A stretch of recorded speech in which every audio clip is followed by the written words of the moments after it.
Acho que tá todo mundo, pessoal, o professor Vidal está aqui, né? O professor Serra, Tório, o Pedro já está aqui também. Primeiramente, eu queria agradecer, né, a presença de todos que estão aqui, mas especialmente o professor Serra, o professor Vidal e o Pedro, que aceitaram prontamente o nosso convite a estar participando do fórum, né? E eu queria, assim, só dar uma introdução para todo mundo que está participando, o porquê da gente ter criado esse evento, né? Eu trabalho com educação há quase 20 anos, né? Comecei trabalhando como captação de alunos no Pitágoras, lá em Ipatinga. Eu vi que o professor Gesa está participando aí, colega de Ipatinga, da Fadipa lá, né? É uma honra tê-lo com a gente. E a gente trabalhava muito a questão de captação. Depois eu vim para São Paulo, trabalhei numa empresa especializada em publicidade para educação. A gente, há 5 anos, vem trabalhando com a Market for Edu com foco em captação, né? E o mercado do segmento educacional, principalmente o de ensino superior, sempre teve um foco muito forte na captação. Mas há 5 anos eu comecei a me questionar o porquê que a gente trabalha tanto a captação, faz tanto esforço para colocar aluno para dentro da instituição, sendo que ao final do curso só formam 50% das pessoas que entraram. Então isso me incomodava muito. E aí eu conheci o meu orientador de pesquisa, o professor José Eduardo Storopoli, em um evento do Semesp, e a gente foi ficando amigo, corria junto, e a gente acabou, ele me convidou para uma banca na Uninove, da defesa dele de dissertação, e eu comecei a ver a necessidade de buscar fazer um mestrado, um doutorado, para tentar entender, primeiro mestrado, para tentar entender esse fenômeno, que era um fenômeno que, a princípio, eu imaginava que era um problema brasileiro, problema regional, e quando a gente começa a pesquisar, é um problema, é um fenômeno que acontece no mundo inteiro. Ele é multifatores, né? E a ideia, junto com o professor Zé Eduardo, e depois discutindo com o professor Fernando Serra, que é meu co-orientador, a gente sentiu o espaço, a necessidade de ter um fórum onde a gente conseguisse reunir profissionais do mercado que trabalham com as instituições do dia a dia e pesquisadores desse mundo acadêmico que também tem muita coisa bacana para estar discutindo e a gente tentar achar uma solução para essa questão ou minimizar esse problema, que é um problema que afeta todo mundo. Afeta o estudante, porque ele entra com o sonho na instituição e depois ele é interrompido, ele se frustra e perde a oportunidade de ter uma graduação e conseguir ter um rendimento na sua principal fase produtiva, né, que é dos 20 aos 40 anos, por exemplo. A instituição que fica com cadeiras vazias a partir de terceiro, quarto, quinto período, né? Então tem um investimento em estrutura gigantesco e isso fica pouco aproveitado. Ao governo, que muitas das vezes ajuda os estudantes, as instituições com financiamento, isso se perde no meio do caminho, né? E ao próprio país, porque um país onde a gente tem uma taxa de profissionais qualificados e graduados tende a ter um desenvolvimento econômico melhor. Então, todo mundo perde com isso. Então, essa foi a ideia da gente criar o fórum, esse foi a razão que nos motivou a ter esse espaço. E aí a gente quer que isso seja permanente, a ideia é ser permanente e então vou passar a agenda, né? Eu opa, o próximo a falar é o professor Fernando Serra, que vai trazer um contexto da pesquisa sobre retenção no mundo, né? O professor Vidal vai trazer um caso real da PUC de Curitiba, do Paraná, sobre remote delivery, né? A experiência de trazer dessa aula remota lá na PUC do Paraná, compartilhar isso com a gente. O Pedro Guérios, da ENIAC, que também vai trazer um case deles, prático, do que eles têm feito nessas 2 últimas semanas. O Tório, que é meu parceiro, meu sócio, meu amigo, vai estar trazendo como que a gente usa a inteligência artificial para tentar predizer a evasão e, consequentemente, melhorar a retenção. E, ao final, assim, que a gente vai tentar ficar dentro de 1 hora de evento, a gente vai pegar as perguntas que vocês podem enviar pelo QA que tem aí na ferramenta, no Zoom. Eu só peço que mande com o nome, a instituição que trabalha, faça a pergunta e direcione para quem que vocês gostariam que respondesse essa pergunta. E aí, a nossa... Opa, eu acho que eu... Pera. Tá tudo ok aí, gente? Me mandaram uma mensagem que eu desliguei alguma coisa aqui. Peraí. Para mim tá tudo ok aqui. Não, então tá bom. E aí a gente vai selecionar 3 perguntas ao final do evento para a gente fazer para os painelistas que vai estar com a gente, né? E depois a gente vai enviar essas respostas para vocês no e-mail de todos vocês. Vamos colocar no painel lá do site do evento, tá? Algumas pessoas perguntaram se a gente teria certificado, tal. Então a gente achou uma solução que é um certificado digital. Quem tiver com o celular na mão aí pode tirar uma foto do QR Code, ele já vai mandar direto para um tutorial para explicar como que vocês cadastram nessa solução, ou digitar esse link, tá? Vou pedir o Fábio ou o Gui, alguém da minha equipe aqui, a Bel, para de repente copiar esse link e mandar no chat para vocês, talvez seja mais fácil. Mas tem uma dinâmica aqui. A ideia é que vocês vão precisar. Então, já pode fazer isso de uma vez antes de fazer o cadastro. Tirar um print do evento, da tela de vocês participando do fórum. Aí vocês pegam esse print, sobe numa rede social, seja ela a que vocês preferirem, com a hashtag Fórum de Retenção, hashtag Marketing for Edu. Aí depois vocês vão ter que tirar um print dessa foto, desse post, subir lá na solução, na ferramenta que vocês vão fazer a inscrição depois, e aí a gente vai liberar o certificado digital para vocês na hora, e aí quem tiver o interesse no certificado vai ter essa possibilidade, tá? Então agora eu vou parar de compartilhar minha tela, vou chamar o professor Fernando Serra para fazer a parte dele sobre o cenário mundial, a pesquisa sobre retenção no cenário mundial. Professor, muito obrigado, viu, mais uma vez. Obrigado a vocês. Eu quero agradecer a oportunidade de estar aqui, é um tema que me interessa, e agradecer a oportunidade de estar com o Vidal, com o Pedro, agradecer a toda a equipe da Marketing for Edu, agradecendo ao Tório e ao Gustavo, né, pelo trabalho e pelo incentivo também nesse tema que está aí. Eu vou compartilhar minha tela agora, tá, para colocar minha apresentação. Tá? Só um momento.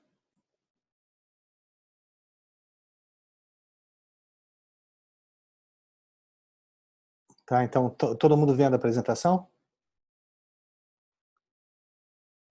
Sim, todo mundo vendo. Sim, tá, okay. Pode continuar. Bom, então, a ideia, né, eu sou professor do PPGA e do PPGP da Uninove, né? A ideia é falar um pouquinho da pesquisa da retenção no contexto mundial e falar um pouco do que a gente chama de gestão baseada em evidências, que é uma coisa que a gente está recuperando hoje na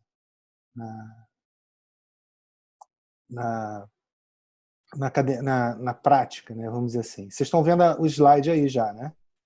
Sim. Então vamos lá. Então acho que o primeiro aspecto é que a gente, apesar da gente é um contexto das empresas, a gente tem um contexto de adaptação em geral, né? Então a gente tem que adaptar porque o ambiente demanda para a gente, assim as empresas sobrevivem, pagam os seus salários, mas em geral as empresas, e eu estou incluindo as instituições de ensino, a gente esquece de olhar um pouquinho à frente. Tá? Então as ES adaptam e tem que se adaptar, tá? Mas já em 2018, a partir de entrevistas que eu fiz com executivos de IS, de grupos consolidadores no ensino superior, quando teve a mudança de um ambiente institucional, a mudança a partir de regulatória, tá? Eles já diziam que, além do foco na captação, a ideia era ter um foco na retenção, no engajamento, na eficiência acadêmica e, sobretudo, alguns falaram em ofertas diferenciadas, tá? Além da aprendizagem ativa, aprendizagem adaptativa, realidade virtual e trabalhar efetivamente com PBL. Tá? Então, a gente foca muito na adaptação e a gente esquece um pouquinho de pensar um pouquinho mais à frente. E isso também se reflete em tudo que é falado sobre retenção na pesquisa mundial. Mas, parafraseando Drucker, no Futuro que Já Aconteceu, a gente tem mudanças que são mudanças que a gente já sabe que vão acontecer ao longo de 20 anos, né? Que são reflexos de tecnologia, mudanças sociais. Tá? Dentre elas, por exemplo, você tem um aluno que vai até o 2º grau fazendo ensino presencial, muito conectado, mas depois entra no ensino superior, que tende a trabalhar já e muitos deles para trabalhar com EAD, então, e daí por diante. Então, a gente tem muitas coisas que são tendências e que a gente está adaptando agora para um momento, e que a gente esquece do que vem pela frente. Apesar do problema da Covid-19, finalmente a gente retorna com a aula remota. Eu digo retorna porque já há dezenas de anos, você acha que o Vianney está aí participando também, isso já existia e era utilizado, e não era utilizado como uma filosofia de EAD, mas como está sendo em outros países, né? Face-to-face learning, utilizando tecnologia. Tá? Eu acho que isso é importante porque isso muda para mim, tá? E se torna uma oportunidade para futuro e para novas experiências. Né?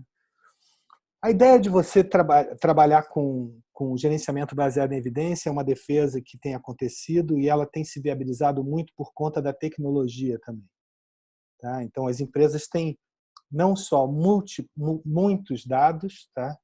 E tem muita disponibilidade de dados. Existe o desafio de integrar esses dados, e aí especificamente nas instituições de ensino superior, mas o fato é que o gerenciamento com base em evidências ele sai um pouco do achismo da gente pensar o que funciona ou não, tá? Com base somente na experiência e em meias verdades, que a gente às vezes acredita por questão de bom senso e quando a gente vai investigar, tá? Com base em evidência, a gente vê que isso não acontece. Tá? E a gente segue, na verdade, o que acontece na medicina com base em evidência, a gente substitui sabedoria convencional, crenças e ideologias.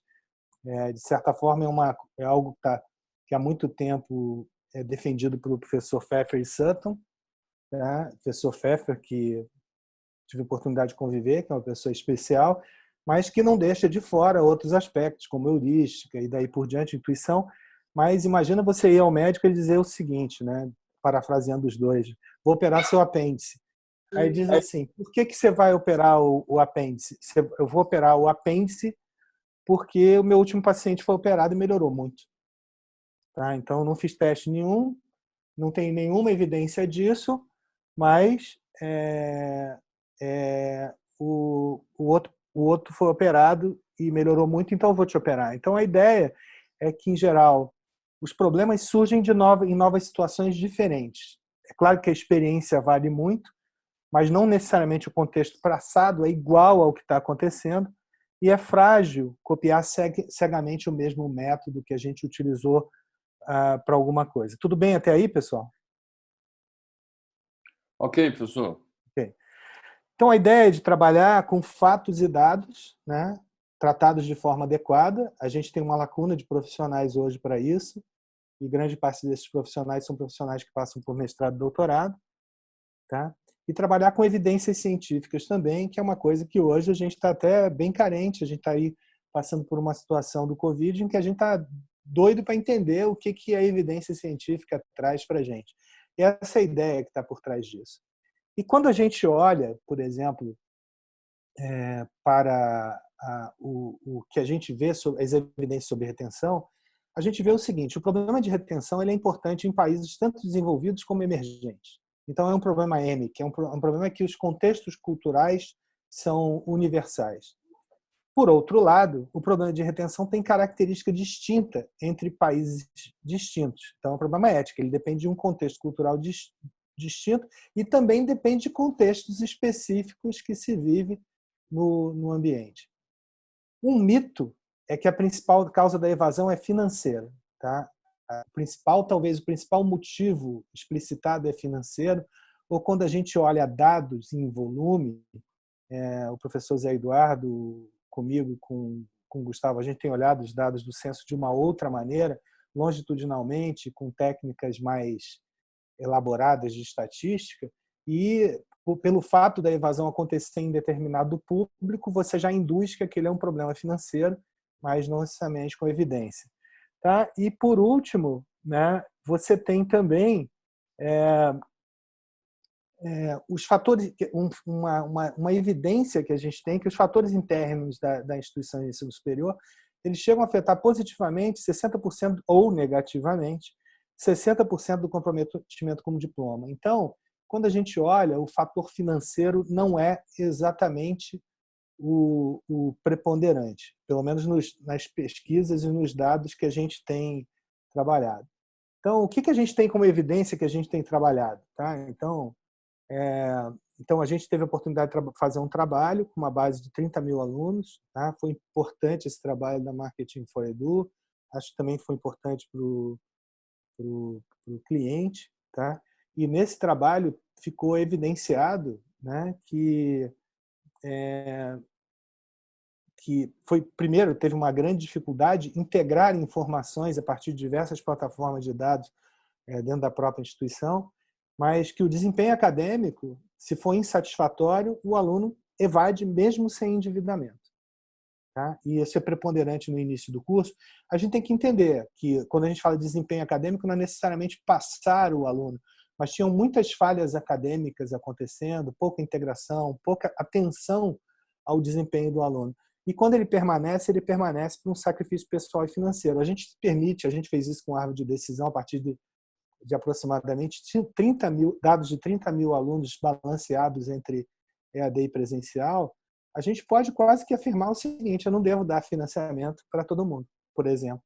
O financiamento é mais efetivo para quem está, né, bem. E, por outro lado, eu tenho que ter uma garantia de entregar valor, de entregar cursos que sejam adequados e daí por diante, que é uma tendência importante. A gente fez a gente tem feito outros levantamentos em vários tipos, perfis de instituições de ensino, utilizando escala de permanência. Tá? Até agora a gente tem mais ou menos 8 mil alunos testados.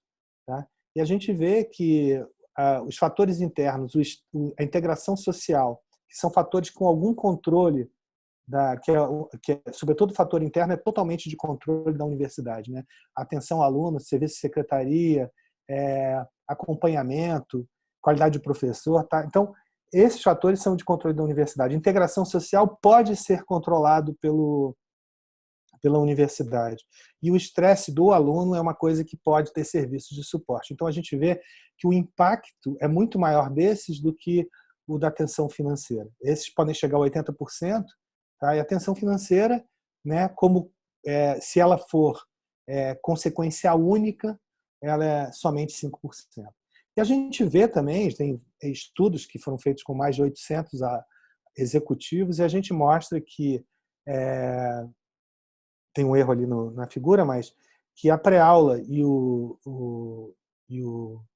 a avaliação do professor influenciam fortemente o resultado em sala de aula invertida, influenciam positivamente a avaliação do professor e do curso, tá? A pré-aula e a aula. Então, a gente tem muita coisa que a gente pode controlar, tá? E que a gente tem dados para trabalhar isso.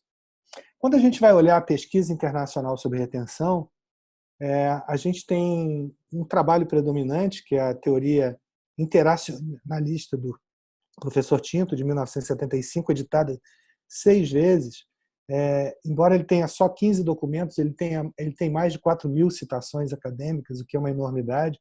E ele tem uma teoria que ele fala que é uma teoria longitudinal de retenção, de compromisso com a permanência. Essa teoria ela é base para toda a pesquisa, seja como como sendo complementada ou como contraponto. E para entender isso, nós fizemos um levantamento da pesquisa em retenção na base Simago. A gente não olhou a base Web of Science, a gente olhou a base Simago, e porque a base Simago ela tem mais periódicos voltados para educação. Nesse caso é uma pesquisa de educação superior, tá? Mas tem muito trabalho sobre educação básica também. A gente focou em educação superior, e nesse trabalho de educação superior a gente verificou que existiam 374 artigos, que a gente queria ver a pesquisa científica, e eles foram reduzidos a 114 com técnicas de bibliometria, de pareamento bibliográfico. Então, são 114 mais relevantes que mais se conectam entre eles. E a gente fez uma pesquisa somente entre 2013 e 2019. Na verdade, a base ela encerra praticamente em 2018. E a gente encontra 3 frentes de pesquisa, tá? Na nossa análise de sobreposição da análise fatorial em relação à análise de rede. Uma primeira são características e fatores que influenciam a retenção, que é uma pesquisa clássica. Tá? A segunda são ações e modelos de retenção que influenciam no resultado da retenção.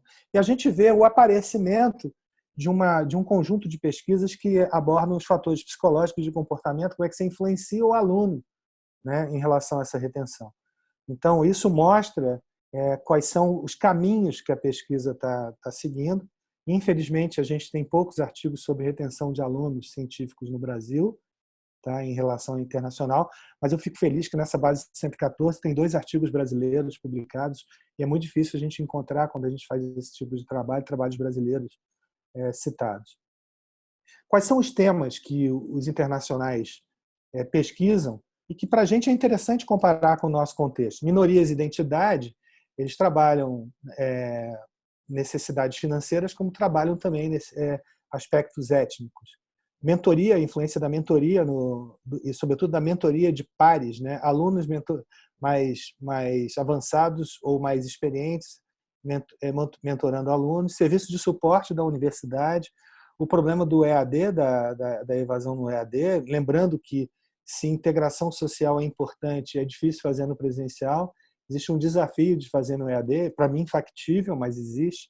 O problema do calor e do primeiro ano, o freshman é o maior abandono lá e aqui, independentemente das características diferentes, tamanho de turma, e especificamente são muito testadas as carreiras de exatas. Tá?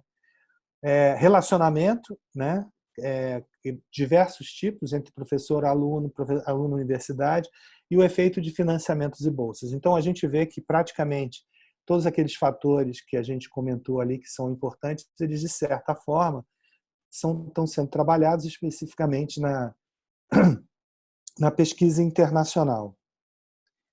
Bom, eu falei muito rápido, é claro que isso vale um debate muito específico para cada uma das coisas e pelo que eu entendi do Gustavo Dutório, a intenção é que isso siga, e eu fico feliz de ter um fórum permanente de retenção em que a gente possa trazer a experiência prática e a evidência de trabalhos com dados consolidados e também de trabalhos científicos que, querendo ou não, um trabalho de retenção é um trabalho voltado para a prática, mas acho que tem um possível caminho. Acho que o primeiro caminho, algumas universidades estão trabalhando, eu pessoalmente faço parte do comitê de estratégia do Grupo Marista e estou iniciando um outro comitê de estratégia em breve também, na ideia de tentar entender e tentar possivelmente ajudar também nisso. E o Vidal a seguir vai falar, ele também tem experiências nisso, mas a gente tem que começar a usar analytics não só para captação, tá? Mas tanto analytics como técnicas de inbound que a gente trabalha e tecnologia como bots e outras coisas são ferramentas importantes para a retenção. Tá? Existem algumas iniciativas, não necessariamente de ensino superior, existem, é claro, iniciativas de ensino superior, mas Descomplica, outros que têm utilizado isso com sucesso. Tá? Então, esse acompanhamento do aluno, existe um sacrifício muito grande, né? Porque a TI passa a ter um trabalho importante de integração de base, disponibilização de base, tá? E daí por diante, tá? Para poder usar essas técnicas para você poder fazer relacionamento, fazer analytics e poder dar uma resposta, tá? adaptativa, tá? E rápida, tá? Para você trabalhar a retenção. E a gente já existem algumas experiências acontecendo e a gente vê que os efeitos são importantes.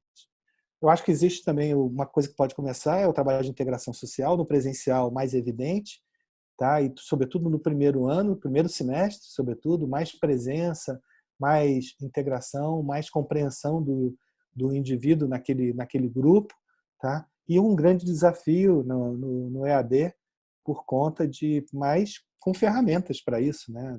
As pessoas se relacionam com WhatsApp, com outras coisas, e há pouco tempo a gente estava participando de um evento, semana passada, um evento virtual, e já dizia, né? Todo relacionamento de mentoring nos Estados Unidos, os alunos mentores trabalham com o WhatsApp.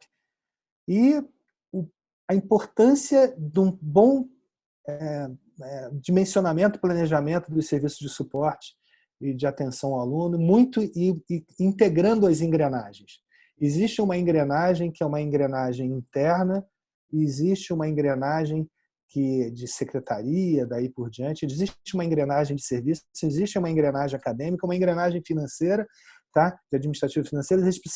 Esses dados precisam estar integrados, porque pelos nossos estudos de levantamento de árvore de decisão, a gente vê que na primeira falta o aluno, e primeiro atraso de pagamento, esse aluno já é desistente. Tá? Ele já é desistente potencialmente. Então, fora o caminho de aprendizagem ativa que as universidades estão seguindo, lembrando que isso tudo tem que ser integrado nessas engrenagens, na nossa perspectiva, existe um futuro que já é um futuro que já aconteceu, está no relatório Horizon, está nas experiências internacionais, de incrementar a aprendizagem adaptativa, o uso de inteligência artificial e machine learning.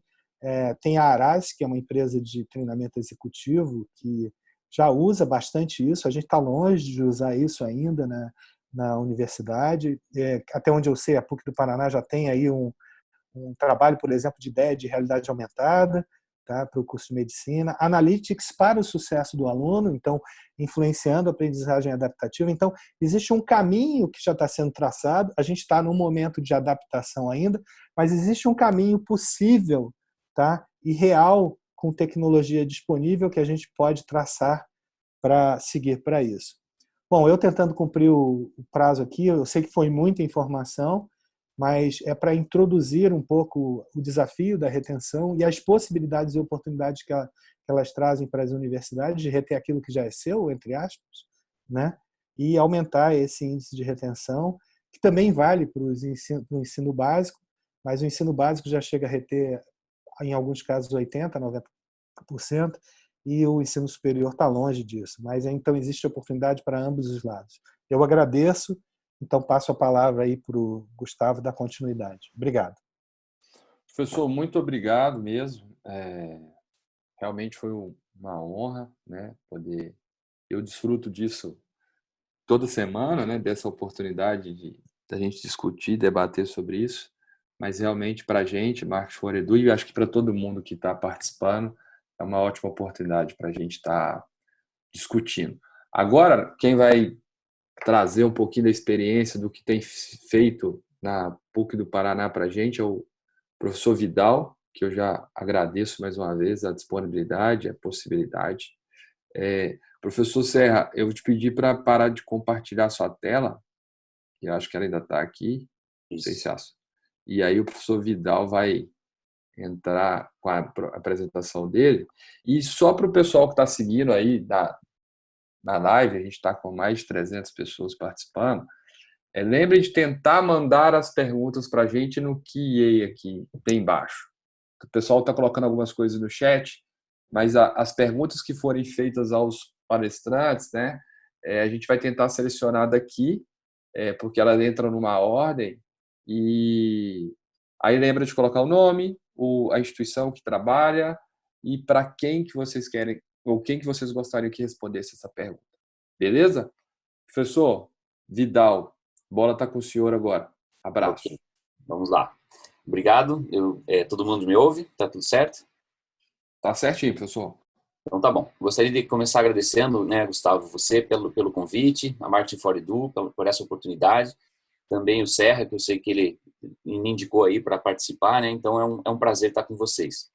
Bem, eu vou contar a experiência da PUC aí com aula remota, que eu considero uma experiência muito bem sucedida, e eu tenho certeza que Brasil afora tem tido várias experiências bem sucedidas, né? Então vai ser a nossa história com os fatores críticos de sucesso aí para a nossa história, e a gente pode trocar depois para aprender junto com todo mundo. Eu vou fazer a minha fala em 3 momentos, falar sobre, bom, qual foi o principal elemento que fez o sucesso que eu entendo que nós estamos tendo na nossa iniciativa. Nós não ficamos nenhum dia sem aula por causa do coronavírus, tá? Nenhum dia, não foi interrompido o nosso trabalho. E assim, o fator fundamental é gente, tá? Gente engajada e gente competente que fez isso acontecer.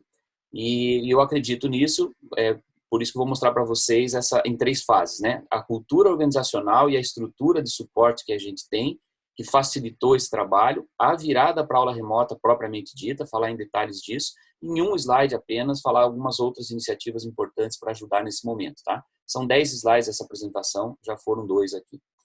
Bem, com relação à cultura organizacional, a gente começou em 2014 um trabalho de mudança de cultura, que é fazer com que o professor passasse a ser uma pessoa muito protagonista da sua história ali, né, do trabalho.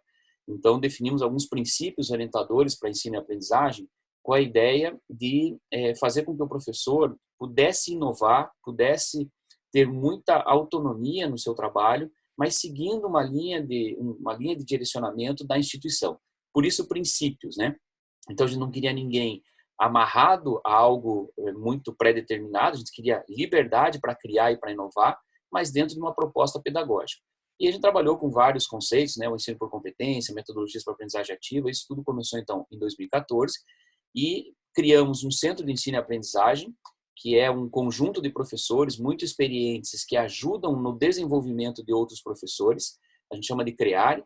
O CREARE teve um papel fundamental nessa nossa virada, são pessoas muito competentes e que ajudaram a construir, ou assim, estão no núcleo da construção da estratégia que nós fizemos e do apoio que foi dado aos professores, então isso nos ajudou muito, essa estrutura. Essa é uma estrutura ligada à pró-reitoria de graduação e é transversal a toda a universidade. Cada escola, a PUC está organizada em escolas, cada escola tem seus núcleos de excelência pedagógica, que a gente chama de NEP. É como se fosse um braço aí do CREARE, tá? Então, cada unidade tem também um conjunto de professores, isso já há muitos anos, que trabalha a proposta pedagógica, que está em contato direto com o CREARE para fazer a disseminação de boas práticas, a disseminação de uma série de informações relevantes para os processos pedagógicos. A gente utiliza o ambiente virtual de aprendizagem desde 98, junto com a Motorola, nós desenvolvemos um ambiente de aprendizagem chamado Eureka. A gente acabou abandonando ele há alguns anos, né, e passamos para o Blackboard por conta da dificuldade de manter esse tipo de tecnologia e tendo concorrentes, né, muito bons no mercado. Mas então, desde 98 a gente desenvolve essa cultura de ambiente virtual e o trabalho de centro efetivo foi um mecanismo que nós criamos dentro da PUC que está disseminado em todos os cursos e em todas as disciplinas. O trabalho de centro efetivo ele se baseia, né, no uso do ambiente virtual de aprendizagem e de várias técnicas aí de ensino híbrido, né, para poder trabalhar também já num ambiente com tecnologia e criar um aculturamento. E nós temos uma equipe que a gente chama de PUC Online, que cuida das tecnologias educacionais da nossa instituição, e tem uma equipe especializada de design instrucional e de pessoas ligadas a esse mundo, né, da mediação de tecnologia para aprendizagem. Então, essas estruturas todas, junto com a ação de financiamento, né, de projeto, a gente teve um projeto muito grande financiado pela FINEP, para criar novos ambientes de aprendizagem e estimular a inovação nos professores. Para vocês terem uma ideia, a cada semestre a gente tinha um edital que colocava, então, os professores concorriam a um recurso para propor, né, de forma científica, a resolução de problemas de ensino e aprendizagem. Então, a cada semestre, a gente tinha 60 projetos aprovados e esses trabalhos, então, eles identificavam problemas na aprendizagem dos estudantes, propunham soluções e tinha uma abordagem científica, né, para solucionar os problemas e trazer inovação para o processo de ensino e aprendizagem. É isso que a gente chama aí do professor pesquisador da sua própria prática, né? Alguém que não só dá aula, mas alguém que busca soluções para problemas de aprendizagem e faz isso de maneira sistemática. Tudo isso também apoiado por esse financiamento do projeto. E mais uma ação que eu destaco aqui, a gente fez uma renovação do nosso plano de carreira docente, que agora é fortemente meritocrático. Ele tinha um histórico que era mais burocrático, né? E aqui a gente faz um alinhamento entre as estratégias da universidade e as ações do professor. Então, quanto mais a ação do professor está conectada com aquilo que a instituição considera estratégico para um processo de ensino e aprendizagem de excelência, mais pontos ele consegue adquirir e mais possibilidades de evolução na carreira. E, inclusive, a gente trabalha a partir desse ano, né, estamos trabalhando com premiação por desempenho financeira, né, e a partir desse plano meritocrático. Então, notem que é um sistema todo, né, não é um conjunto de ações integradas, um conjunto de estruturas integradas que cria uma cultura de inovação, uma cultura de autonomia dos docentes, de uso de tecnologia, para colocar isso a serviço, né, dos nossos estudantes nesse momento tão difícil. A formação dos nossos docentes também tem uma estrutura muito forte. A gente tem um evento que acontece de 2 em 2 anos, é um evento internacional, sediado na universidade, para trazer até a universidade pessoas do Brasil e do mundo que fazem a diferença na área de educação superior. Já que a gente não pode mandar, né, os nossos 1.300 professores para fora fazer formações, então a gente traz um evento de grande qualidade, de 2 em 2 anos, para que o nosso professor possa ter essa imersão no que tem de novo no mundo, né? De meio em meio ano a gente faz o PUC ID, que é o nosso modo PUC de educar, onde a gente partilha o DNA do projeto educacional da PUC, né?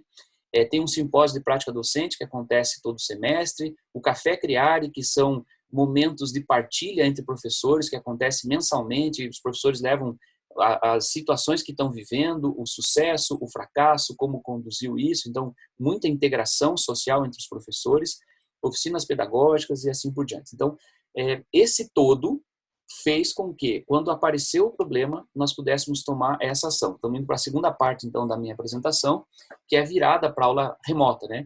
Com base nessa estrutura toda, o que eu disse para vocês é que nós temos gente competente, gente que a gente pode confiar e muito engajada, então nós fomos ousados. A gente fez uma virada sem nenhum dia sem aula, né?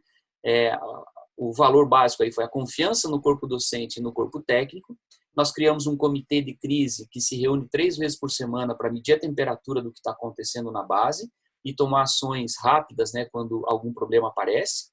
Todo esse trabalho foi articulado pela Pró-Reitoria de Graduação, pela Pró-Reitoria de Pesquisa, Pós-Graduação e Inovação, que é onde está os programas de mestrado, doutorado, a pós-graduação lato sensu, né, especializações, e também o CREARE, que eu já comentei, é o nosso órgão transversal aí de inovação na educação.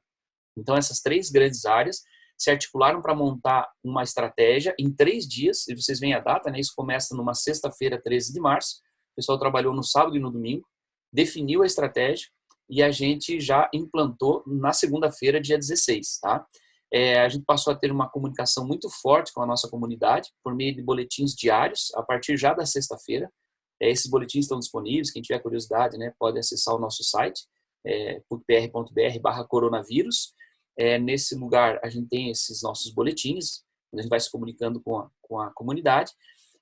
A gente já começou o isolamento domiciliar do grupo de risco na segunda-feira, então professores, né, na idade do grupo de risco ou pessoas com algum tipo de doença, aquilo tudo que vocês conhecem, já ficaram liberados a partir do dia 16, mas as aulas mesmo passaram a ser remotas a partir do dia 19. Nós ainda ficamos com aulas presenciais 16, 17 e 18 para poder fazer as articulações, mas todo o conteúdo desses 3 dias ainda presenciais foram disponibilizados, né, na nossa plataforma para quem eventualmente tinha alguma situação de risco e não pôde vir.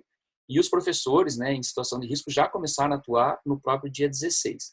Então, a partir do dia 16 também, seguindo as recomendações aí para ajudar a nossa comunidade a conter o avanço da transmissão, nós já suspendemos várias situações que envolviam aglomeração de pessoas, como vocês podem ver aí. eventos extracurriculares, atividades de campo, todas as ações de esporte e cultura, o nosso núcleo de atenção à pessoa idosa e missas, né? Nós somos uma universidade católica, temos missa com periodicidade, também foi interrompida a partir daquela data. Mas mantivemos, então, por 3 dias as aulas presenciais e a partir do dia 19 entramos em modo remoto. Bom, a gente partilhou a estratégia com os nossos gestores acadêmicos, coordenadores de curso, decanos, né? Isso aqui envolve mais de 100 pessoas por meio do Zoom, no dia 16 de março, e fizemos uma série de ações de apoio aos docentes para isso dar certo. Então, existe o comitê de crise, que eu já falei, que é da universidade, mas tem um comitê de apoio em cada escola, para troca de experiências na escola e poder a cada dia melhorar, né, esse trabalho. Alternativas tecnológicas em caso de sobrecarga do sistema. Nosso ambiente virtual de aprendizagem oficial é o Blackboard, mas a gente também está trabalhando com o Zoom, com o Teams e com uma quarta plataforma que eu não lembro o nome agora. Então, quando eventualmente alguma plataforma, ou o Blackboard não dá conta, tem como transbordar para uma outra plataforma, todas com acesso possível via celular, né? Formações nas ferramentas tecnológicas via webinar para os professores, isso já começou na segunda-feira. É um complemento de formação, né? Porque, como eu disse para vocês, a gente já vem desenvolvendo essa cultura há algum tempo. Elencamos professores referência por tema para que eles fizessem tutoriais, dicas e passasse a ser a referência, né, do suporte naquele tema. Aqui a gente está falando de tecnologias, abordagens de ensino e aprendizagem. Vários professores fizeram vídeos para compartilhar dicas e tutoriais com seus colegas. Aqui tem muito forte integração social, né? Rede de apoio entre os docentes, isso é uma solução muito interessante.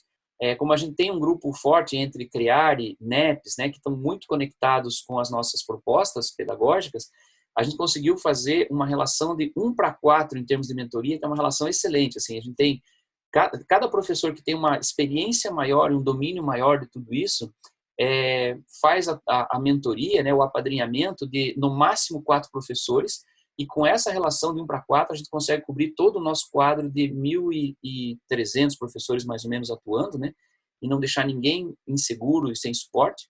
Revisamos os cronogramas das nossas aulas, o cronograma do nosso plano de ensino, né, para que as entregas fossem as mesmas se tudo tivesse acontecendo presencialmente, mas com algum ajuste do que acontece quando, né, para que as atividades mais favoráveis para o mundo digital fossem realizadas nesse momento, e estendemos tudo isso para o lato sensu e estrito sensu. Então, hoje, as aulas de mestrado, doutorado, pós-graduação acontecem da mesma forma que na graduação, né?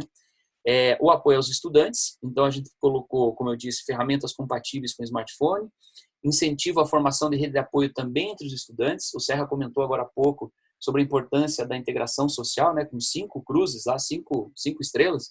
Então, tanto em nível de docentes quanto em nível de estudantes, a gente fomentou fortemente essa integração. O que a gente tem recebido de feedback dos nossos professores é uma coisa que é interessante compartilhar com vocês.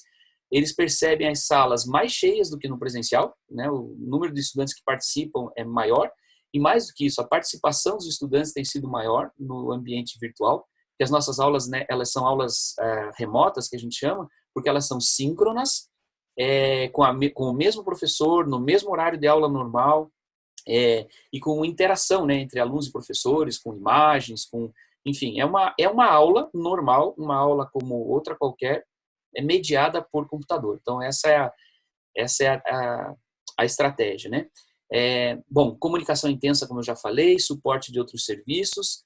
A gente está trabalhando nesse momento e quer ter a solução ainda essa semana para empréstimo de equipamentos e internet para alguns estudantes nossos que ainda estão com dificuldade, apesar do nosso incentivo à formação de rede de apoio entre estudantes.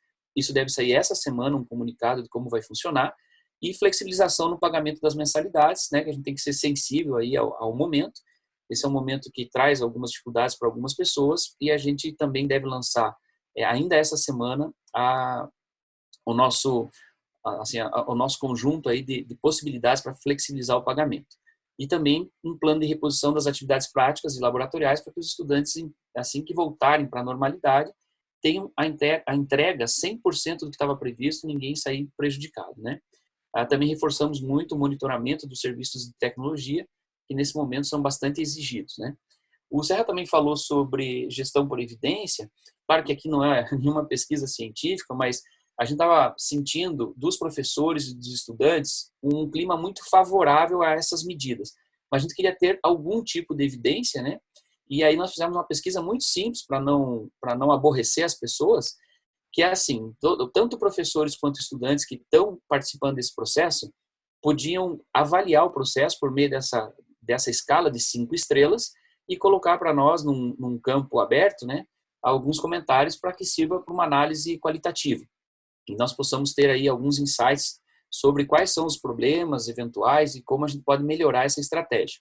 Quais são os resultados? Vocês veem aí na tela um resultado que nos agrada muito, tá? Uma virada que aconteceu em 3 dias, né, que envolve a universidade inteira e que não deixou a universidade sem qualquer dia sem aula, né? Então, acho que o resultado é muito bom. Os professores, né, a gente tem em torno de 1.200 a 1.300 professores atuando, 777 responderam essa pesquisa, então uma amostra muito significativa. A gente, na escala de 1 a 5, ficou com 4,34 de avaliação, que significa aí 87% de aprovação por parte dos professores, então um engajamento muito alto e uma percepção clara de que eles estão seguros com essa abordagem. E os alunos, né, 11.974 alunos participaram da avaliação, num universo aí de quase 21 mil alunos, e com uma nota que equivale a 74% de aprovação, né, 3,7 numa escala de 1 a 5, que é basicamente o nosso nível de aprovação do presencial, ou seja, não teve uma percepção de queda de qualidade na migração para a aula remota, tá? E a gente ainda está fazendo a avaliação da parte qualitativa por meio de uma ferramenta para que seja uma avaliação bem feita, né? Uma ferramenta de software aí. Essa a gente ainda não tem dados para trazer para vocês.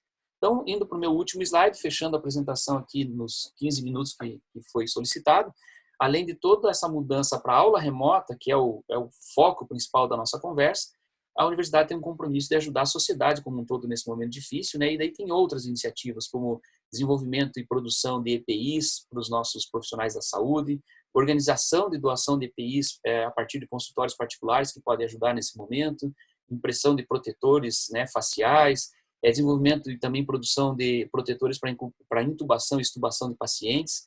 Nós temos o curso de medicina, né, vários cursos da área de saúde, temos hospitais, então a gente está muito integrado com a área da saúde nesse momento. Produção de álcool em gel, por exemplo, pela nossa farmácia e doação para comunidades carentes e venda a preço de custo para estruturas como os hospitais. Suporte espiritual e psicológico a profissionais da saúde, organizado pelo curso de psicologia e pela nossa área de apoio psicopedagógico. Apoio a comunidades vulneráveis, fazendo coleta e distribuição de alimentos e materiais de higiene, de limpeza, né? Projetos de pesquisa, nós temos, quando eu preparei essa apresentação, nós tínhamos 11, hoje já são, acho que 17 projetos, isso cresce a cada dia, uma série de projetos de pesquisa dos nossos programas de estrito senso para ajudar na solução desses problemas, uma série que fala de respostas tecnológicas, sociais e políticas, né, para esse tempo de pandemia, e que eu lembro, são 5 startups, mas talvez mais, nós temos um ecossistema de inovação, né, a Hot Milk, talvez alguns já tenham ouvido falar, ela tem aí faz um excelente trabalho e tem em torno de 5 startups que eu sei, talvez mais, atuando, né, que são startups que atuam no nosso ecossistema e fazendo estudos e propondo soluções para essa área do coronavírus, né? Então, isso era o que eu tinha para apresentar para vocês, para que a gente possa debater depois. Quero agradecer novamente o convite, a oportunidade de troca, né? E fico à disposição aí para o momento do debate. Obrigado. Professor Vidal, parabéns, muito obrigado. Assim, ficamos bem lisonjeados com essa possibilidade de ter o senhor com a gente e ter essa ótima explanação, porque acho que a ideia, né, um dos motivos da gente também estar fazendo esse webinar é para compartilhar experiências reais do que está sendo feito no momento onde ninguém sabe, não tem o certo, não tem o que é certo a se fazer. Tem que se fazer algo, né? E tentar sempre estar do lado da comunidade, do lado do aluno, porque é um problema que todo mundo está vivendo, né? Não é específico de uma instituição ou outra. Então, muito obrigado. Agora vou passar a fala para o Pedro Gueres, do grupo ENIAC. De novo, Pedro, muito obrigado. E tem muita gente na expectativa aqui, né? Porque a gente falou a pesquisa do professor Serra na questão de ensino superior, o professor Vidal também, e muita gente perguntando no chat, vai ter alguma coisa sobre educação básica? Aí eu até falei, o Pedro, as medidas que ele tomou é tanto para a educação superior quanto para a educação básica, né? Então ele pode dar um exemplo para vocês do que está sendo feito, tá? Então fica à vontade, Pedro. Obrigado pessoal, é uma honra estar junto com esses craques aí, o pessoal da PUC do Paraná, que a gente é fã. Então, professor Vidal, muito obrigado, fico muito feliz que a gente tem até algumas coisas que vão parecer, que vou ecoar um pouco da sua apresentação na minha, e muito obrigado ao professor Serra também por essa visão tão ampla, tão legal que ele deu para a gente sobre evasão, que é um problema extremamente sério, que esse vírus não vai ajudar, né? Então, vou compartilhar aqui a minha apresentação com vocês, só um segundo. E como o Gustavo falou, a gente tem colégio e faculdade, realmente vocês estão vendo a página da apresentação, acho que eu compartilhei outra tela. Acho que se está sim, Pedrão, tá ok. Tá certo? Só tem que colocar em modo apresentação. Perfeito. Então, o ENIAC atua tanto no ensino básico como no ensino superior. A gente fez a migração mais ou menos no timeline aí parecido com o da PUC Paraná. A gente começou a avisar os nossos alunos sobre isso também no dia 13. Ô Pedro, você só tem que apertar em apresentar lá em cima no seu slide do Google lá. É lá onde ver a apresentação. Ou então lá em cima direito.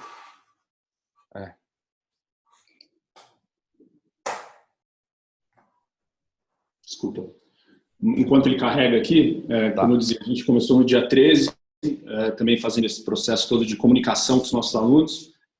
E aí, durante a semana, entre o dia 16 e o dia 19, também a gente migrou a operação toda. Meu computador resolveu travar nesse momento, né? Não podia deixar de ser. Faz parte. Pedro, você quer que a gente divide? Você tem a apresentação aí, Gustavo? Pega a sua. Eu tenho. Eu posso apresentar aqui, Pedro, e aí você vai falando, eu vou mudando. O que você prefere? Obrigado. A gente fez até teste, tudo funciona no teste, né? Mas é isso. Tá todo mundo no mesmo barco e todo mundo entendedor desse processo, né? Isso faz parte. Eu tentei parar aqui já a minha apresentação, você me avisa se estiver funcionando. Tá. Deixa eu compartilhar a minha aqui.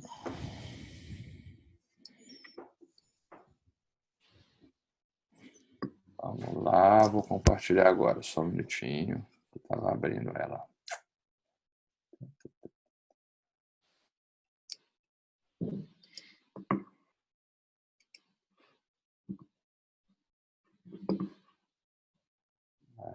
Abri, agora vai.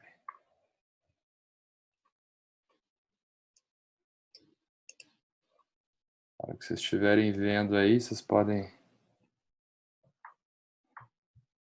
Tá todo mundo vendo aí? Obrigado. Se puder ir já direto, então, para o slide aqui, onde eu vou alargado ali. Primeiro, o ENIAC é diferente, basicamente, aqui como a gente lançou nossa campanha de marketing, falando de por que a gente é diferente, e montando algumas coisas aí no sentido de explicar para a nossa comunidade o que a gente está fazendo de diferente de outras instituições.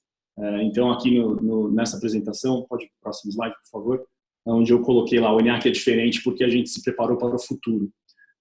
Então, de verdade, a gente está entendendo que esse Covid-19, de uma certa forma, está acelerando muito as coisas, está acelerando a chegada do futuro, tanto para o que é ensino à distância, ensino online, também para o que é o tocante do trabalho remoto, né? Acho que para muita gente, uma quebra de paradigma também foi essa de trabalho remoto durante essa semana. Eu sei que para nós foi uma quebra de paradigma, a gente conseguir estar trabalhando com a nossa operação inteira de casa já há quase 2 semanas, e tem sido uma experiência muito enriquecedora para a gente também do ponto de vista de trabalho e no ponto de vista pedagógico. Os nossos alunos têm gostado bastante, tanto no ensino básico quanto no ensino superior. A recepção, inclusive, no ensino básico tem sido muito positiva porque tem muita escola que está dando férias coletivas e os nossos pais estão muito contentes de manterem os filhos engajados em estudo durante esse período. Então, nos 2 ambientes, aí a gente está vendo uma resposta super positiva da nossa comunidade. Você pode ir para o próximo slide, por favor? Então, aqui, quando eu estou falando que o Covid acelerou a chegada do futuro, é basicamente isso, né? A gente está precisando se reinventar como instituições de ensino, oferecendo um produto que seja muito melhor do que o EAD normal que a gente ofereceu, para que o cara que está acostumado a fazer uma aula presencial não perceba a diferença e perceba o valor agregado do produto que ele está consumindo.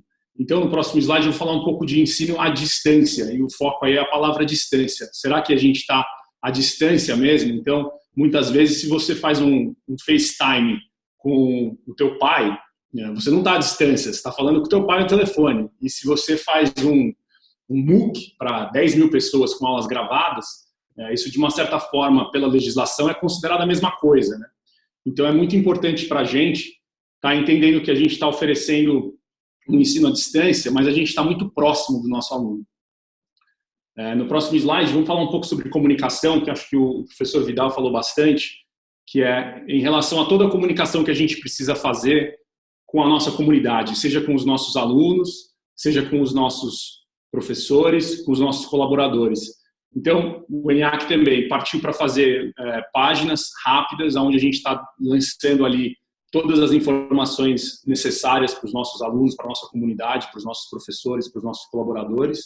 E a gente está abrindo também canais de comunicação muito claros, especialmente agora eu vi que tem perguntas aí já sobre problemas financeiros, o que a gente vai fazer para flexibilizar isso para os nossos alunos. Então, a gente já disponibilizou para eles formulários onde os alunos podem explicar os problemas financeiros que eles estão enfrentando, para a gente tentar resolver junto com eles a melhor solução, seja um parcelamento em 3 vezes no cartão sem juros, seja jogar metade da mensalidade para o final do curso, enfim, a gente está com várias soluções que são pontuais e entendem o problema de cada um dos nossos alunos. Então, essa parte da comunicação tem sido muito importante. Além disso, a gente tem que chegar aonde o aluno está, do jeito que ele gosta de conversar. Então, no próximo slide, vou falar um pouco sobre as ferramentas. A gente já trabalha com todos os nossos alunos em grupos de WhatsApp há alguns anos. Os coordenadores, os professores, a diretoria, está todo mundo nos grupos com esses caras. Às vezes é meio enlouquecedor, mas é a melhor forma que tem para a gente estar em comunicação direta com eles. O pessoal tem páginas no Instagram que todo mundo tem perfil, todo mundo se comunica, a gente coloca muita coisa por ali, interage de verdade pelos chats dessa ferramenta com todos os nossos alunos, tanto no colégio quanto na faculdade. Então, para nós, além de fazer uma comunicação clara, tem que ser uma comunicação que chega para a sua comunidade aonde ele já está. Não adianta muito a gente fazer uma landing page e imaginar que as pessoas vão entrar lá se você não for no WhatsApp e falar, entrem aqui, cliquem aqui, eu estou do teu lado, eu quero te ajudar. Próximo slide, por favor. Professores preparados. Aqui todo mundo falou um pouco sobre isso. Eu acho que também uma chave de sucesso aqui é se você tem os professores que estão prontos para fazer isso, professores que entendem que eles dando uma aula remota, síncrona, faz a diferença, professores que entendam que metodologias ativas não são mais o futuro, são o presente. Então, acreditem que o seu professor quer ser capacitado e trabalhe na capacitação de professores. O meu próximo slide basicamente fala isso. Nós vemos há muito tempo esse trabalho de capacitação de professores, o professor Vidal aí falou também de iniciativas específicas que eles têm para fazer isso. O ENIAC também há bastante tempo trabalha com grupos de núcleos de pesquisa, núcleo institucional de pesquisa acadêmica, e a capacitação desses nossos professores para que eles estivessem prontos para essa virada de chave tão rápida que a gente fez na semana passada. As tecnologias certas, acho que é um ponto muito importante, porque o ENIAC sempre foi muito tecnológico, a gente foi uma das primeiras instituições a migrar para a nuvem, a gente trabalha muito com várias tecnologias, e o ponto importante aqui é entender que você tem que se apoiar na tecnologia certa, na hora certa. Então, muitas vezes a gente tem um monte de ferramentas à disposição e não sabe muito bem quais usar, ou usa a ferramenta errada na hora certa, ou vice-versa. Então, para nós tem sido muito importante a forma que tem sido usada o Moodle, a forma que tem sido usado o Blackboard, a forma que a gente tem usado o Collaborate, o Zoom, o Google Hangout, e o fato que a gente conseguiu preparar todo mundo da nossa instituição muito rápido com essas tecnologias. Então, acho que o foco aqui para a gente ficou a tecnologia certa na hora certa. Não adianta você ter muita tecnologia se você não está usando ela na hora certa e para resolver o problema do teu aluno. Tá? Pode ir mais um slide. Aula síncrona, acho que esse daqui é talvez o nosso maior mérito nesse processo, explicar muito bem para o nosso aluno que não é aula, a gente não está trocando o aluno do presencial para o aluno EAD, a gente está oferecendo a aula síncrona, os professores estão do lado dos alunos, os grupos do WhatsApp estão rolando, os professores, além de aulas, estão oferecendo mesas redondas, estão fazendo outras conferências, estão gastando muito tempo ao lado dos nossos alunos, ajudando eles. Então, no próximo slide, importante ver que curso EAD e aula online, ao vivo, são coisas bem diferentes.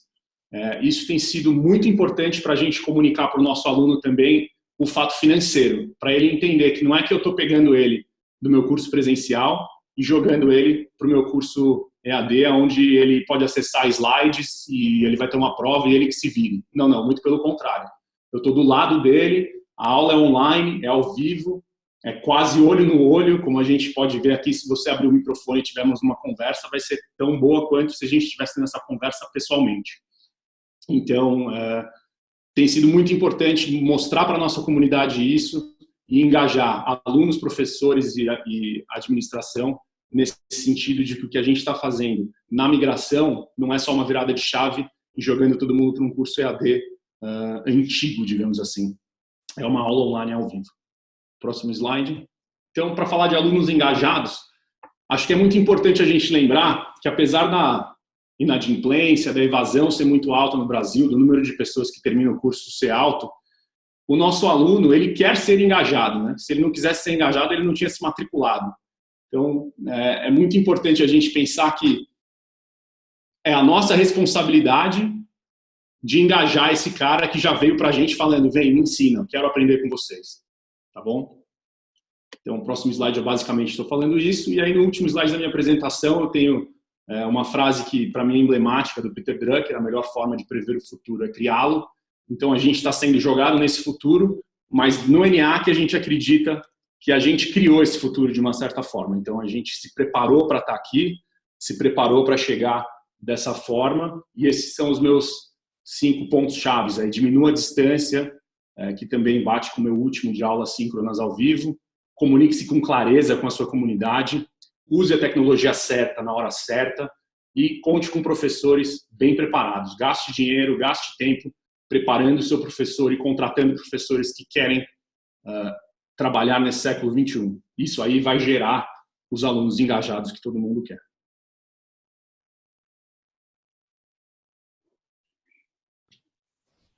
Então, com isso, pessoal, acho que a gente pode abrir para perguntas. Aí não sei como é o próximo passo, se é o Vitório que fala. Sou eu que falo agora. Ô Pedrão, muito obrigado, viu? Parabéns mais uma vez. Assim, a gente não cansa de falar com você, com o Rui, no NA, que a gente está próximo, né? A gente trabalha junto e a gente vê esse dinamismo, vê essa dedicação, e a gente não pensou 2 vezes na hora de poder compartilhar esse exemplo de vocês com todo mundo, porque eu acho que essa que é a ideia do evento, esse que é o momento, isso que o momento pede, né? Então, o professor Vidal, você, professor Serra e muitos outros. A gente tem outros clientes que já se dispuseram a apresentar case. A gente tem pessoas que não são clientes, são amigos aí do mercado. Estava conversando ontem com o reitor da Unijorge, né? O professor Guilherme, que também pesquisa em retenção de alunos, a questão de evasão, e está vivendo tem algumas experiências bacanas lá da Unijorge para compartilhar. Então, a gente vai colocar esses outros assuntos, outros exemplos em próximos eventos para todo mundo. Só registrar, que eu acho importante, e agradecer, nós já chegamos a atingir mais de 400 participantes na live, e a ideia é a gente compartilhar isso, e cada semana ou cada evento que tiver, a gente poder ter mais. Muito obrigado a todo mundo que está acompanhando. Agora eu vou passar para o Tório. O Tório vai falar um pouco como a gente tem usado a inteligência artificial para ajudar as instituições nesse processo de retenção. E então a bola está com você, Tório. Tá bom. Gente, boa. Deixa eu colocar minha tela aqui agora. Já estão vendo a minha tela? Gustavo, estão vendo a minha tela? Sim. Então, gente, boa tarde. Boa tarde a todos. É um prazer para mim estar aqui.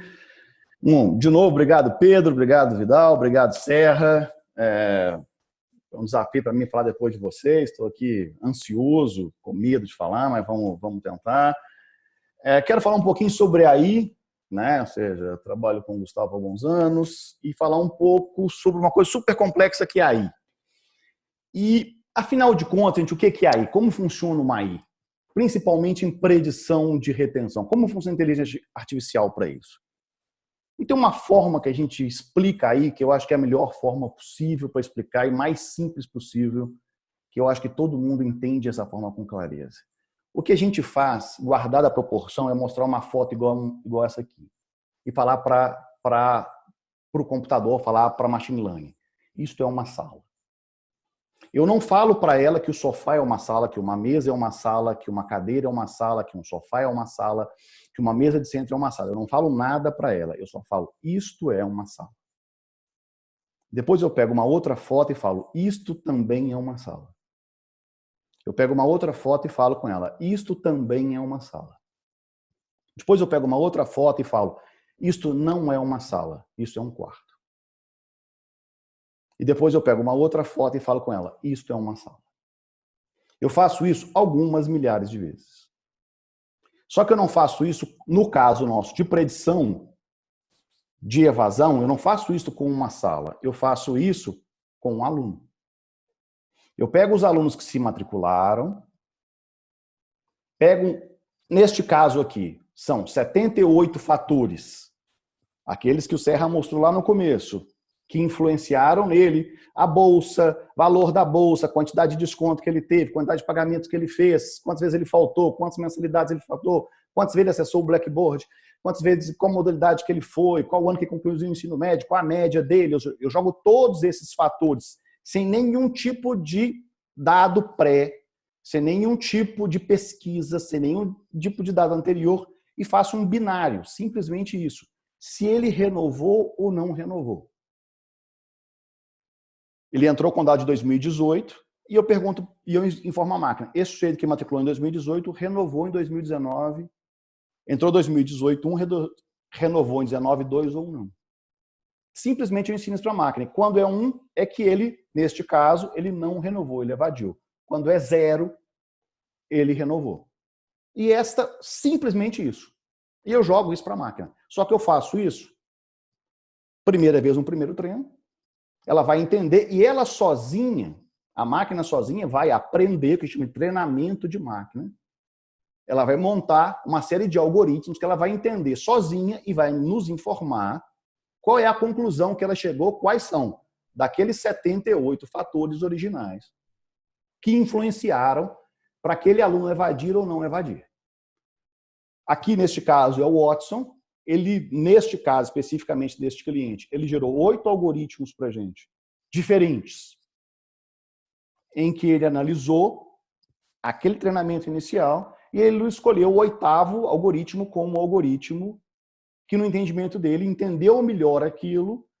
Em cima desse algoritmo, ele ranqueou para a gente a curva de evolução, qual modelo, baseado num binário, né, que está com 0,8 de aprendizado, que foi o primeiro treinamento que ela teve, que é um número excelente.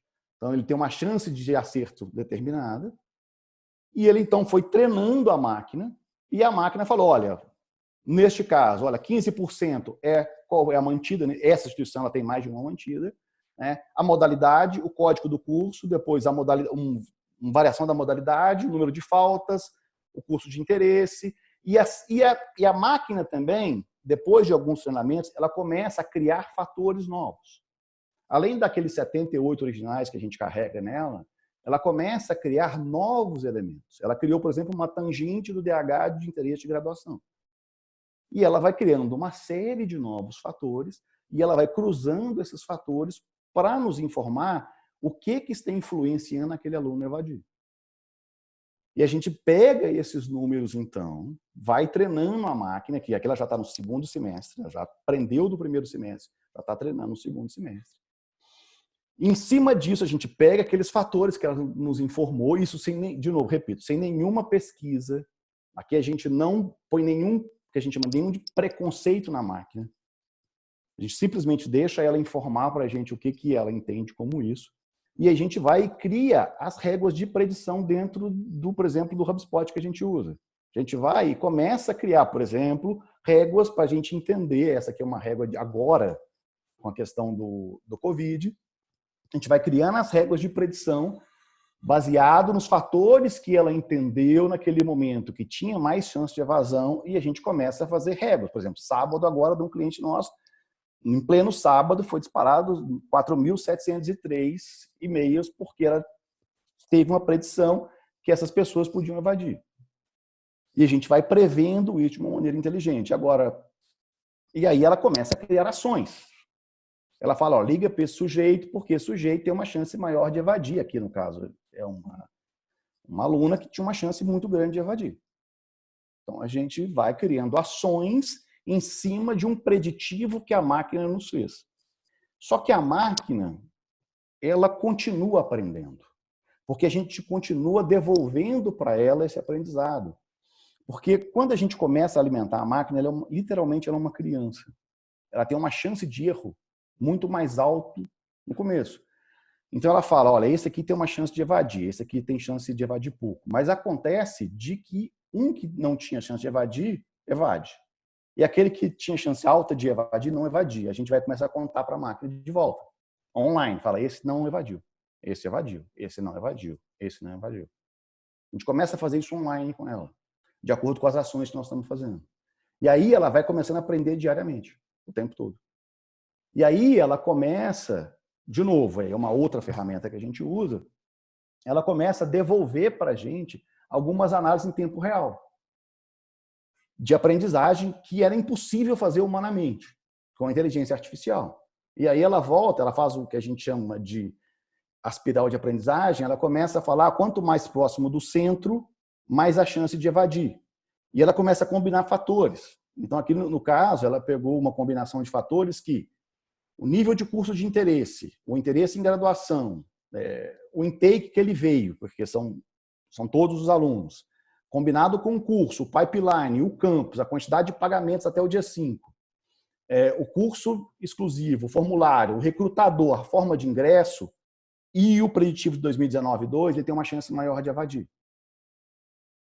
E a gente começa a montar ações em cima disso.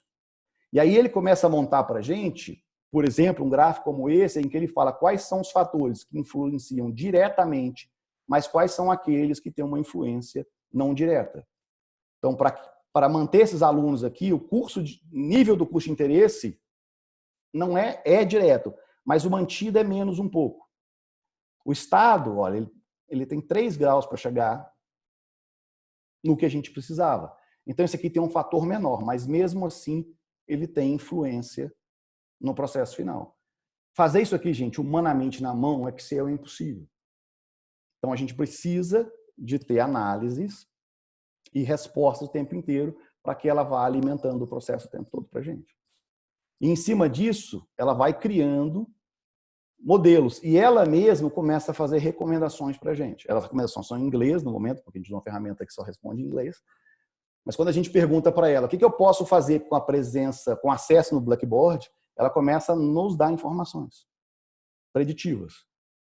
Aí ela fala, olha, a quantidade de acessos, você está com 45% a mais de quantidade de acessos que você precisava, você tem uma chance maior. Então ela fala, por exemplo, os alunos do curso de marketing que vieram transferidos, que tiveram maior que 4 faltas de acesso neste campus tem aqui, com essa média tem uma chance maior de evadir.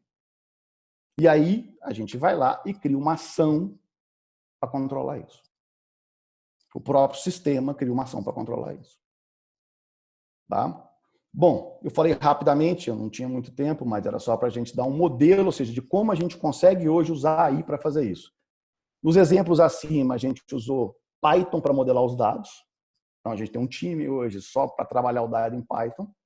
A gente usou algumas coisas de Watson para fazer. Algumas coisas que vocês viram está em Google Cloud. A gente usa uma outra ferramenta que chama Ito, é uma machine learning lá da Finlândia. E todos os disparos, todas as ações são feitas no HubSpot. Gustavo, era isso que eu tinha para falar. Falei bem rápido, mas eu acho que qualquer dúvida, pergunta, eu estou à disposição. Tá? Não, Tório, muito obrigado. É isso aí, deu o recado. A gente não quer estourar muito tempo, né? deixa eu compartilhar com o pessoal aqui uma última tela, enquanto eu vou trazer as perguntas para a gente ir ajudando vocês. Então, peraí, deixa eu compartilhar aqui. Eu acho importante, é o seguinte, e aí, Tório, na verdade, eu vou compartilhar isso e depois você podia compartilhar a sua tela, deixar preparada a sua tela do Mente aí. Já está pronto. Isso é o seguinte, pessoal. Então, a ideia nossa é ter um evento permanente, né, que vai continuando, talvez na próxima semana, daqui a 15 dias, enfim. A gente tem alguns assuntos já elencados e a gente queria... Se você quiser, acho melhor dividir a minha tela, porque ela tem o site e o código. Tira a sua. Não, então tá. Então, peraí. Vou tirar. É melhor. Boa. Deixa eu tirar aqui, então. Aí você vai falando. Estou apanhando aqui, mas eu vou conseguir. Peraí. Stop share. Aí, isso. Bora lá. Então, a nossa ideia é que vocês nos ajudem a escolher, né, o que nós vamos trazer nos próximos eventos. Então, a gente selecionou alguns temas, né? Então, a gente queria que fizesse agora, que a gente já saísse aqui desse evento com uma ideia dos próximos assuntos que a gente vai trabalhar. E aí eu vou enquanto está na tela, eu vou fazendo as perguntas. A gente selecionou 3 perguntas aqui, uma para cada painelista. Gente, por favor, acessem o site mente.com e use esse código aqui. Ó. Pode ser pelo celular ou pelo computador. Use o código 386642 e votem qual assunto que vocês gostariam para o próximo evento, tá? Isso. E enquanto isso, a gente vai abrindo aqui para as respostas, né? Então, eu selecionei uma para cada palestrante e vou começar aqui com o professor Serra e me permitam... Enquanto isso, vamos votando aí. Pô. Tem 400 pessoas na sala. Até agora só 8 votaram, por favor. Eu trazer uma pergunta aqui do professor Jesus Henrique, lá da FADIPA, né? Professor Serra, tá aí? Estou aqui. Então, a pergunta dele é o seguinte, né? Considerando os impactos financeiros das IES, entre parênteses EAD, sobre as IES isoladas com atuação presencial integral, dentro dos estudos analíticos levantados, que ferramenta tecnológica ou não se mostrou mais eficaz para minimizar os custos sem que se perca a participação qualitativa do ensino, mantendo-se característica essencial do presencial? Olha, nas todas as iniciativas que eu participei antes de crise, tá, o fato de você usar uma ferramenta tecnológica nascida para o EAD no presencial ou até mesmo usar o EAD no presencial não tem trazido nenhum problema desde que isso seja bem planejado e bem organizado. Mas professor, eu acho que o mais importante, onde a gente tem pecado muito, não digo a sua universidade, mas e as pesquisas lá fora também mostram isso, é o atendimento ao aluno ingressante, né, o primeiro ano, primeiro semestre, segundo semestre, tá? E tem uma atenção, e isso muda o papel de coordenador, de professor, integração com serviços, tá? Então esse acompanhamento ele é importante não só para mostrar o valor, a atenção, ajudar na integração, identificar lacunas, tá? Mas também em conteúdo. Tá? Tantos estudos na parte de engenharia e coisa e tal, é por uma coisa que muitas universidades já prestaram atenção, que é o abandono pela não compreensão. E acho que tem uma lacuna também, que é importante, que é a desistência entre a matrícula e o começo do curso. Que ela é significativa independentemente do contexto também. E que ainda é pouco trabalhada, até nas nossas pesquisas. Mas esse volume tende a ser grande por motivos diferentes. Tá? Então, eu acho que a primeira coisa é aquilo, é centrado no aluno. Tá? E nesse momento de crise especificamente, tá? São as 5 medidas que o Pedro colocou que refletem também a apresentação do Vidal. Tá? Isso vai fazer com que a gente, nesse momento, a gente trabalhe a retenção. Mas o mais importante é que são 3 engrenagens trabalhando juntas, principalmente prestando no aluno no início, tá? Que é o administrativo, financeiro, a parte de comunicação interna, acadêmico, e que normalmente trabalham separadas. Conseguindo isso, independentemente de ser uma IES pequena, cursos presenciais, e até sendo uma IES pequena, acho que os resultados vão ser bem promissores. Obrigado. Beleza, professor. Beleza. A gente selecionou aqui, na verdade, 2 pessoas fizeram basicamente a mesma pergunta. Eu vou direcionar para o professor Vidal, que é um desafio aí, professor, que está tudo muito no início, mas a Juliana Capanema, do grupo GSA, e a Marina Oliveira, basicamente fizeram o mesmo questionamento, né? Como que vocês estão trabalhando agora a questão da avaliação, avaliação do aluno nesse modelo aí de aulas síncronas? Como que vocês estão pensando isso, professor? Uma excelente pergunta. Isso é um grande desafio, né? Qual que é a orientação da PUC? Lembre que a gente tem, né, aquele organismo, o CREARE, que orienta e dá suporte para os professores, e os NEPs, né, dentro de cada escola. Então, não é só uma fala, a gente tem uma equipe que ajuda os professores a fazerem o que eu vou falar para vocês. Mas, em primeiro lugar, é tentar evitar, a gente desrecomenda, né, as avaliações objetivas, por exemplo. A gente trabalha no conceito da formação por competência, né? Então, temos os resultados de aprendizagem que a gente quer alcançar, que nada mais é do que o estudante demonstrar que ele consegue desenvolver estratégias para solucionar situações reais e tal. Então, qual que é a ideia? A gente trabalhar a maior parte possível do tempo com as avaliações, fazendo com vídeo, fazendo de forma síncrona, em que o estudante defende um projeto, apresenta uma solução, né, e o professor então está interagindo com ele para ver como ele fez esse trabalho. Também existem outras estratégias, quer fazer por exemplo, um trabalho escrito para fazer uma avaliação. Então você propõe um problema que o estudante não possa reproduzir conhecimento, sabe? Pegar da memorização ou de uma cópia, ele tem que articular estratégias com base em conhecimento, resolver situações.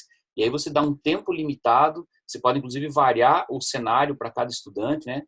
De forma que, mesmo remotamente, você consegue aplicar várias técnicas aí de avaliação.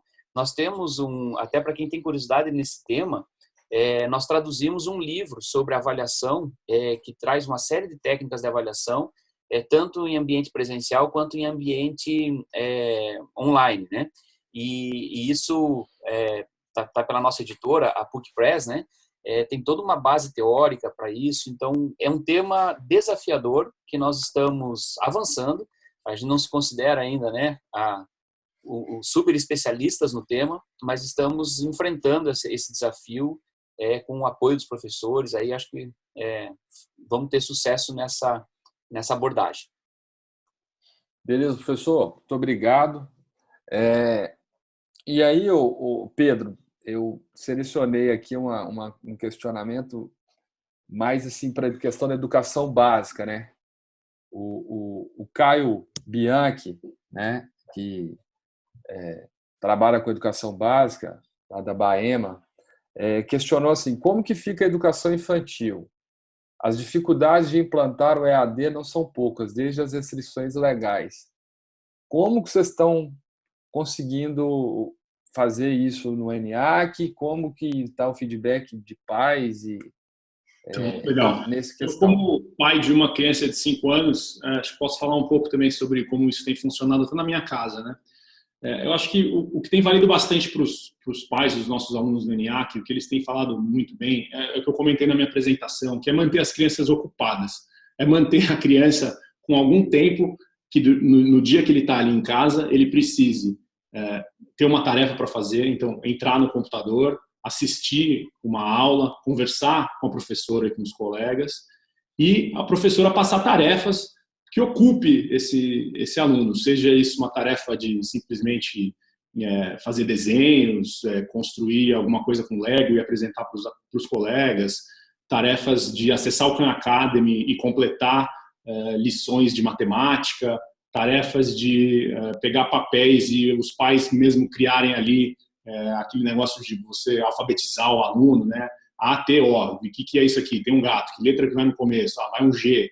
E são coisas que você facilmente entrega para o aluno e você consegue ocupá-lo ali por meia hora, 1h30, 2 horas, se o seu filho estiver engajado realmente no que está acontecendo. Então, o nosso foco, tanto na minha casa quanto no ENIAC, tem sido muito esse, manter os alunos em uma rotina, então manter a criança com alguma rotina, um senso de normalidade diante de tudo isso, e não permitir que ele perca tempo, né? Porque se a gente ficar aqui 2 meses, 1 mês agora parado, mais 1 mês de férias, enfim, não sei como é que isso daí vai funcionar exatamente, fica parado, sem rotina nenhuma, sem segurar um lápis na mão, sem fazer uma conta de matemática, isso daí pode se transformar num problema muito maior. Então, para nós no ENIAC e para mim na minha casa, o que tem funcionado muito é isso, é manter alunos engajados, conversando com a comunidade dele ali, a turma na sala de aula e os professores, e com alguma obrigação de entrega, seja ela de portal, né, entrando no Khan Academy, entrando no nosso AVA e resolvendo problemas, ou coisas mais lúdicas aí, de como ele está brincando, contar para os alunos o que ele construiu com o Lego. Ótimo, obrigado, Pedrão. Então é o seguinte, antes de trazer a última pergunta para o Tório, né, eu queria trazer para o professor Vidal um abraço do Padre Helenes Lima, lá do Centro Universitário de Palmas, né, dando os parabéns, falando que realmente tem utilizado o mesmo modelo que o senhor implantou lá na PUC do Paraná, e ele só perguntou aqui se existe a possibilidade depois de compartilhar o questionário que vocês fizeram com os alunos para eles lá e o pessoal do grupo também ter o questionário pronto, tá, professor? Respondo aqui? Pode responder. Tá, primeiro queria agradecer, né? Um abraço também para ele. A gente não fez um questionário, padre. A gente fez, como eu mostrei na apresentação, acho que vocês vão ter acesso à apresentação, foi aquele estilo de avaliação muito objetivo, em que o estudante diz como foi a experiência dele numa escala de estrelas, né? De 1 a 5 estrelas, porque isso está na cultura já das pessoas, em vários serviços. E então ele diz isso e depois ele coloca num campo aberto comentários. A gente não quis fazer um questionário intenso, porque a gente quer repetir, nós estamos repetindo essa pesquisa semanalmente, sabe? Então, se fosse um questionário, não daria para fazer nesse nível. É uma pergunta sobre satisfação, bem objetiva, conforme está no PowerPoint que vocês vão ter acesso, e um campo aberto para ele falar sobre o assunto. Aí nós vamos usar um software para fazer a análise qualitativa desses textos abertos.